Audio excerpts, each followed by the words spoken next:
zadovoljni s programom Razvoja podeželja in ne verjamem pa, če je to čisto pisano na kožo Goričkov. Franci, lahko uspegaš povedati.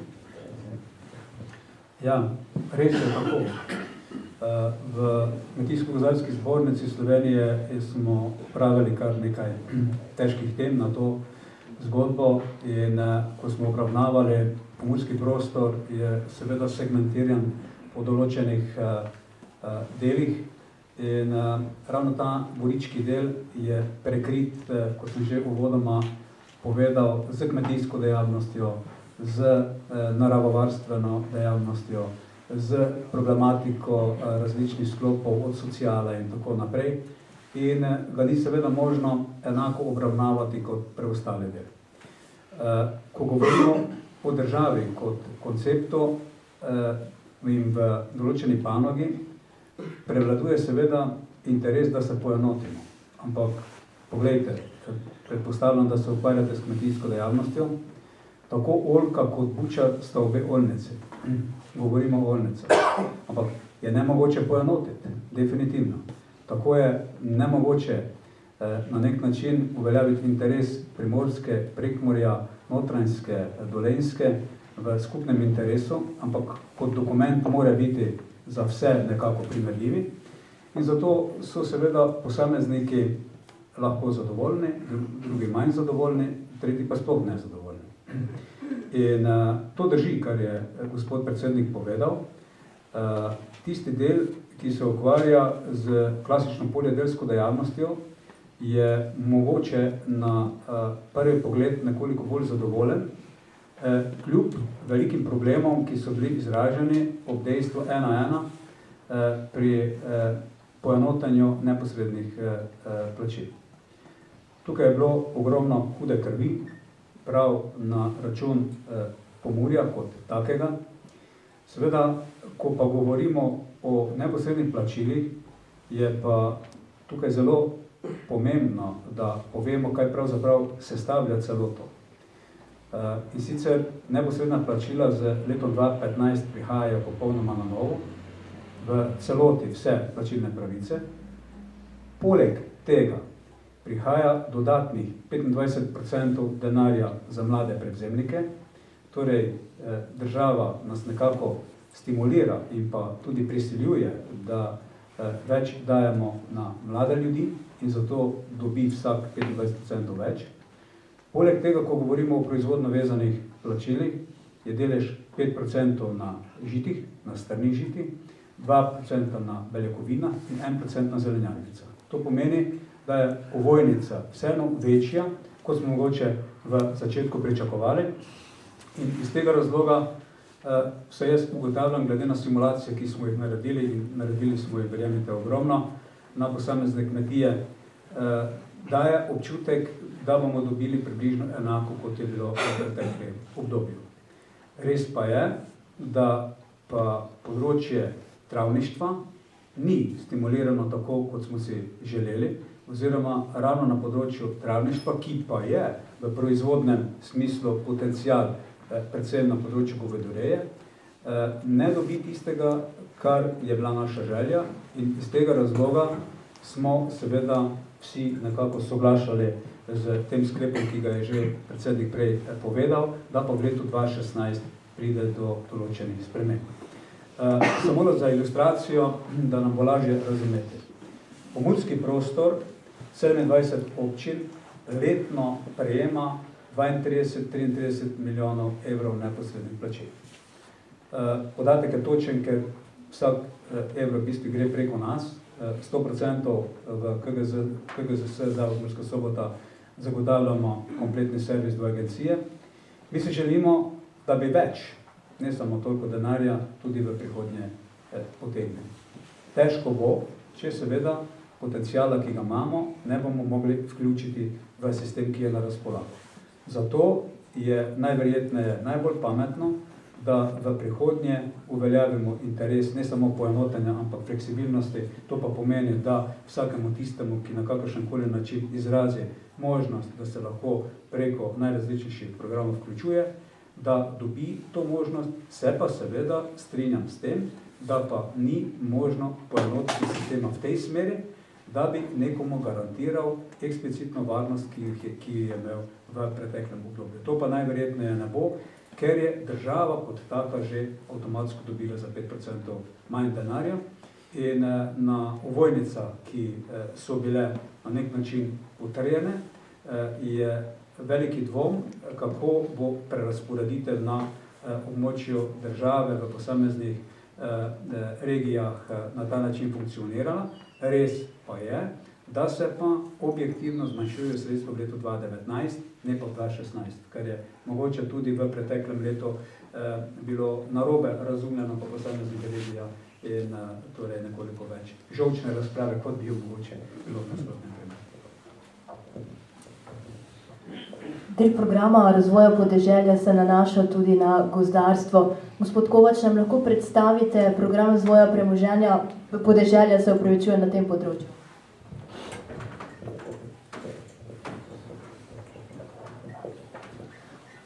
Lepo pozdravljeni tudi z moje strani, Zavoda za gozdove Slovenije, območna enota Murska Sobota. Torej, gozdarstvo je v tem današnjem pogovoru, tej debati, predstavitvi in verjetno poznejši debati najverjetneje zastopano tukaj z manjšinskim deležem, tako da jaz osebno tudi manj kompetentno razpravljam in debatiram o samem kmetijstvu. Morda lahko dodam kamenček samo na tisto temo, ki se dotika gozdarstva in pa gozdov v lasti goričkih kmetov. No, kar se tiče konkretnega vprašanja, torej razvoj podeželja v obdobju 14-20 prinaša oziroma je na novo zastavljen tudi za področje gozdarstva, vendar v obsežnem preko 800 strani obsegajočem dokumentu je tisti del, ki se veže na ukrepe gozdarstva. Pravzaprav hitro ugotovimo, da bistvenih vsebinskih stvari, kot so bile v obdobju 7-13, ni. Torej, da vsi tisti programi, ki so bili v veljavi v tem predhodnem obdobju, obstajajo tudi v novem programskem obdobju, vendar znotraj njih pa seveda gre za nekatere vseeno vsebinske razlike, razhajanja. Če sem lahko konkreten, predstavim nekaj njih. In sicer v preteklem programskem obdobju se je lahko za ukrep 122, torej posodabljanje kmetijskih gospodarstev z gozdarsko opremo, prijavil vsak, ki je bil lastnik gozda, ker je po definiciji lastnik gozda tisti, ki ima gozd.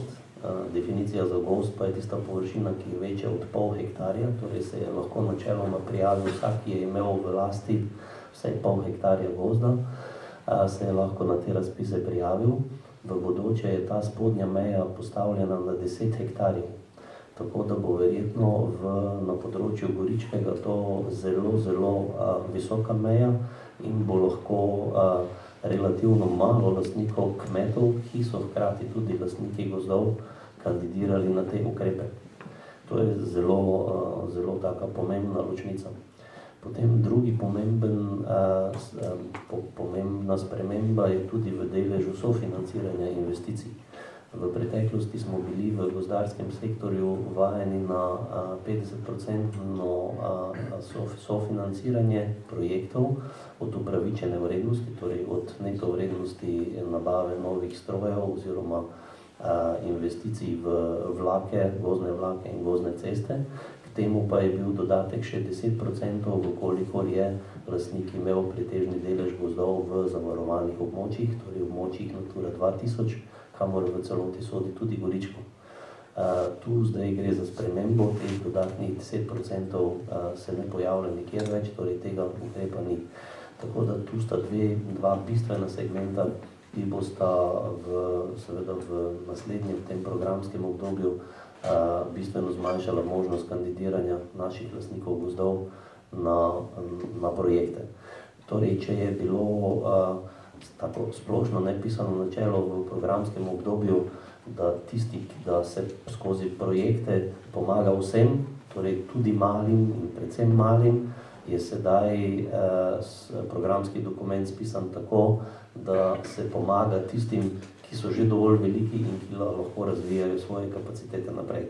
Verjetno je to taka vsebinska sprememba, ki bo pomenila veliko, koliko seveda že ne pomeni, veliko negodovanja v tem prostoru goričkem, kjer so gozdovi, kjer gozdovi definitivno obstajajo, kjer je gozdnatost, bom rekel, skoraj da v slovenskem povprečju, torej blizu polovico goričkega je poraščenega z gozdom, vendar se srečujemo z drugo nerodno zgodbo. Vsi ti gozdovi so močno razdeljeni, torej lastniško na drobne posesti, te posesti pa še na množico dodatnih med seboj nedotikajočih se parcel, torej zelo veliko razparceliranost, ki nas seveda spremlja skozi to madžarsko dedno pravo, ki ga pač imamo v našem prostoru in kjer je praktično vsak dedič dobil svoj delež v vsaki parceli.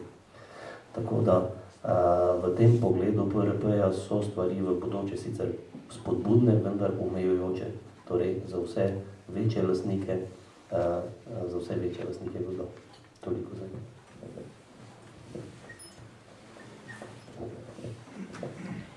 Zdaj, 21. marca smo v Sloveniji že tretjič obeležili Mednarodni dan gozdov, ki ga je razglasila Mednarodna skupščina Organizacija združenih narodov. Gospod Kovač, ali lahko rečemo, da se odnos ljudi do gozda, do lesa zadnja leta spreminja? V kateri smeri in morda z vašega vidika, kje so še tisti neizkoriščeni potenciali goričkih gozdov?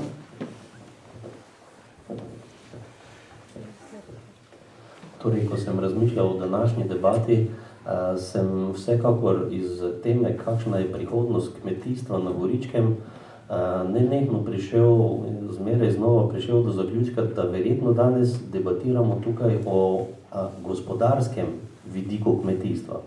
In to je kazala tudi predstavitev mojih sogovornikov tukaj. Seveda, ko pridemo do področja gozdarstva,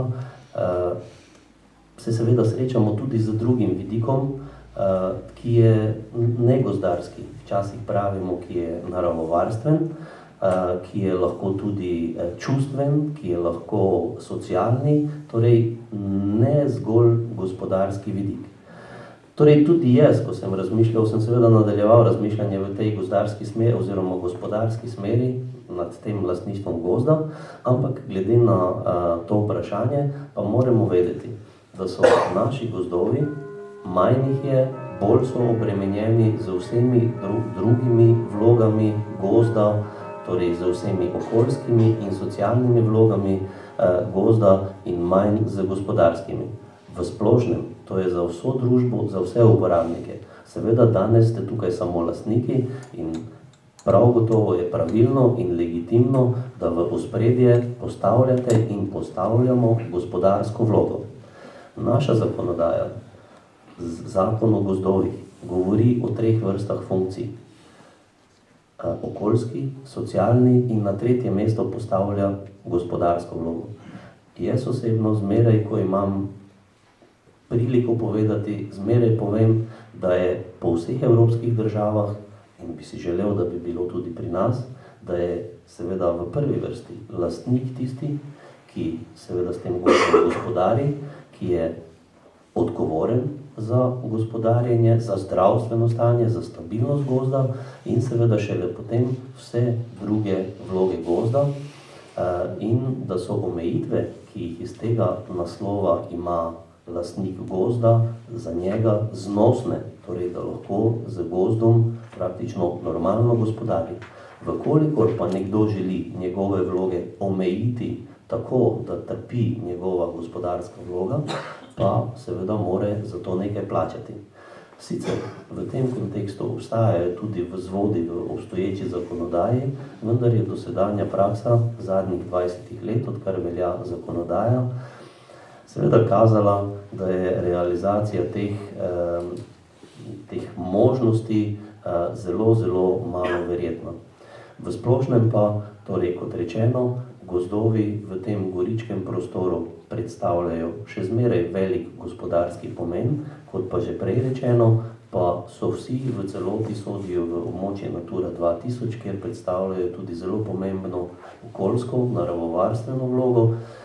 Okoljsko spomnim samo na množico plazov, ki so se sprožili v lanskem letu, ko je bilo veliko moče, in prav gotovo bi bilo teh lokalnih pojavov še več, vkolikor na določenih ekstremnih lokacijah ne bi te lokacije poraščalo gozdno drevje in seveda zaščitilo, da ni prišlo še do hujših katastrof.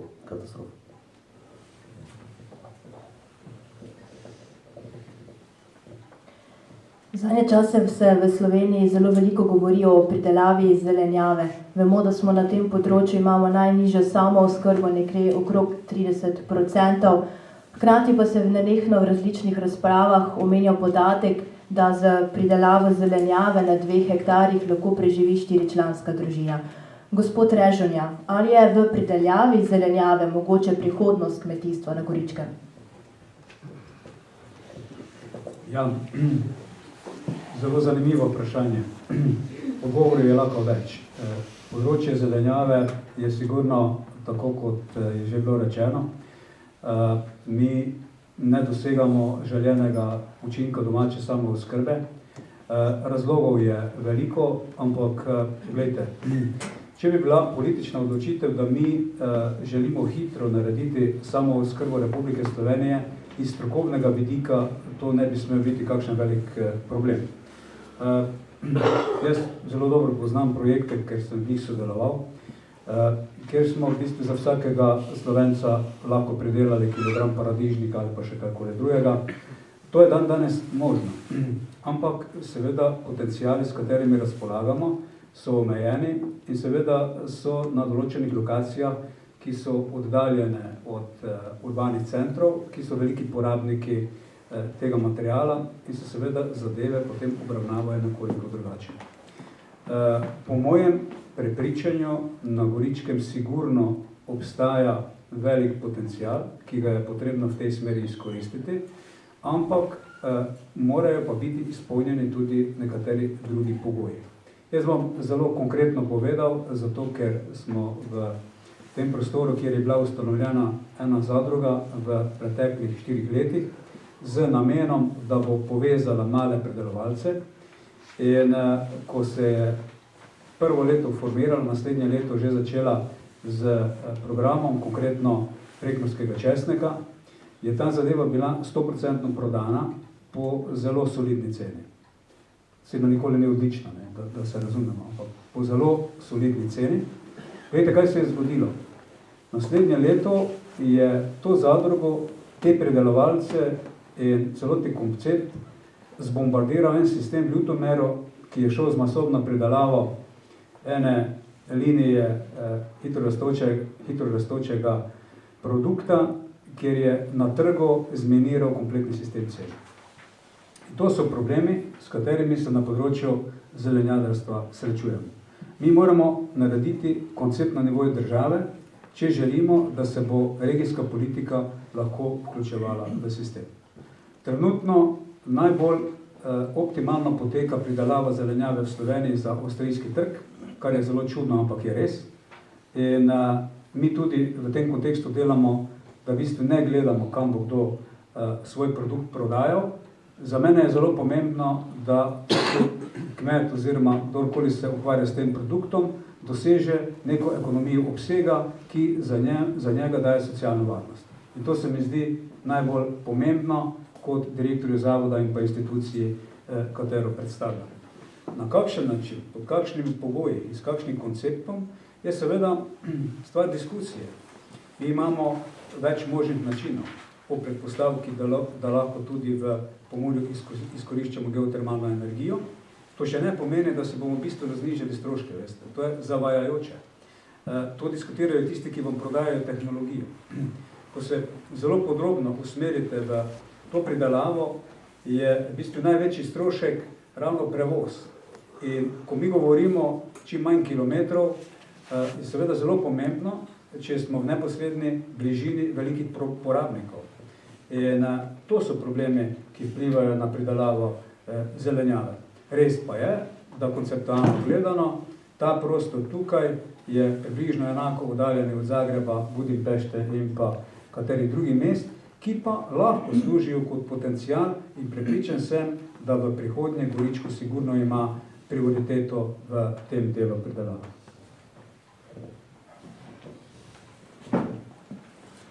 Pridelava mleka spada med ene najpomembnejših kmetijskih dejavnosti pri nas. Slišali smo, da je živinoreja tudi prevladujoča kmetijska panoga tukaj na Goričkem. Zagotovo bo ukrep, ki se je uvedel s 1. aprilom, to je ukinitev mlečnih kvot, imel takšne ali drugačne posledice. Gospod Zupančič, kakšne bodo te posledice in kakšno vlogo bo tudi v prihodnje odigrala Kmetijsko-gozdarska zbornica na tem področju? Ja, pravilno ugotovitev, se pravi živinoreja, predvsem pitanje in pa proizvodnja mleka, se pravi, je ključna panoga, ko govorimo o temu, kdo ureja slovensko krajino. Ko govorimo o temu, da je po strategiji samooskrba, urejenost krajine in tako naprej ključna naloga slovenskega kmetijstva, moramo imeti na umu tudi to, da ohranimo živinorejo, ker je predvsem govedo tisto pa drobnica, ki ohranja obdelonost, pokošenost in urejenost, predvsem podeželja. Vemo, da je v Sloveniji 70% omejenih dejavnikih, se pravi, prav vsa ta področja so ključna tudi za to panoga. Lete, za strahom spremljamo, pa nam rekel zdaj, da se tresemo, ampak zaskrbljujoče je, kaj se bo nadaljevanje dogajalo.